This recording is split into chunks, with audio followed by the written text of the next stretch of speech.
It took us a long way. I started really about 1984, when I had a bit more spare time. I was still working, but I still had a bit of spare time. And we worked, Valerie and I travelled a lot around the country. I was travelling on business to some extent, but also had the opportunity to meet all the members of the Ormerod family who were around, scattered all over this country.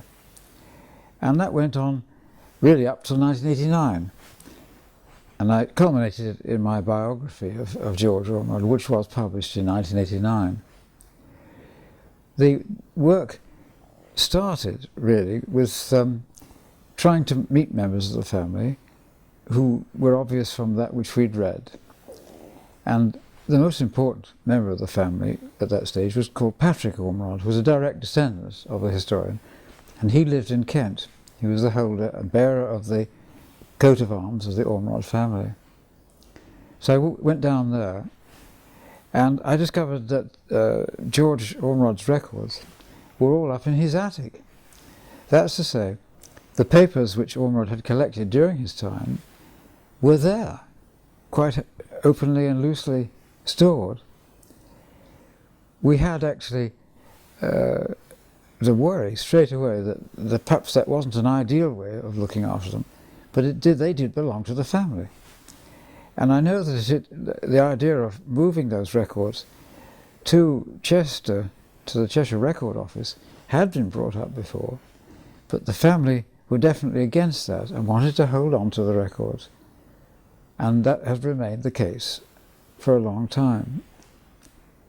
It was wonderful going down to Kent to see the house, because portraits of the Ormerod and his wife were there, John Jackson's special portraits of him, and lots of records. I spent a long time in the attic looking at things, and I found that not only were there his notes and work on it, but all the great records of letters, which is probably the most important thing, all the letters and replies to the landowners of Cheshire, which is a huge resource for research, and was completely wasted, in fact, being there in Kent. Whereas if it was in Chester, scholars would be able to refer to it, apart from the fact that it would be better looked after. Well, such was the way that things went on. And we, as I say, went all over the country. We went to East Anglia, to Scotland, to Kent, to the West Country, where the Ormerods had scattered too.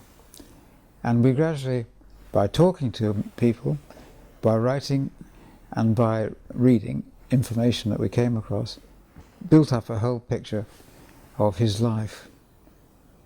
I think probably one to be remembered is our visit to Chepstow itself, where Anne Rainsbury, the curator of the museum in Chepstow, was also very interested in George Ormerod. And of course, because I know he'd done quite a bit of work on the Chepstow area and written certain books about it, the museum there had his information. And of course it's very near Sedbury Park itself. Sedbury is a lovely house, and interestingly, when we first went there, it was no longer a home. It was actually a reform school for boys who had misbehaved. And so it was rather a gaunt establishment with bars on the windows and not a happy atmosphere. But we took that in, and we thought that was it. Fortunately, eventually it was closed as a school, and it was decided that it should be reopened as an old people's home. And we just happened to be visiting the area just before it reopened as a home. And we were actually able to go round the house the day before it opened, which meant it was in absolutely pristine condition, completely restored to what it had been in the mid-19th century, looking absolutely beautiful. I think Valerie and almost booked our places for the old people's home at that point. But it was a wonderful inspiration to us to see that. And you can't see it now because it's occupied. Well, that left the papers. Patrick Ormerod died, and his son, another George Ormerod, was living in Newcastle, and he inherited all the family papers. And that's where they were.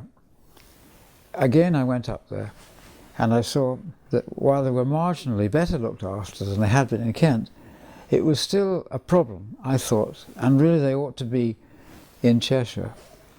So eventually that was persuaded.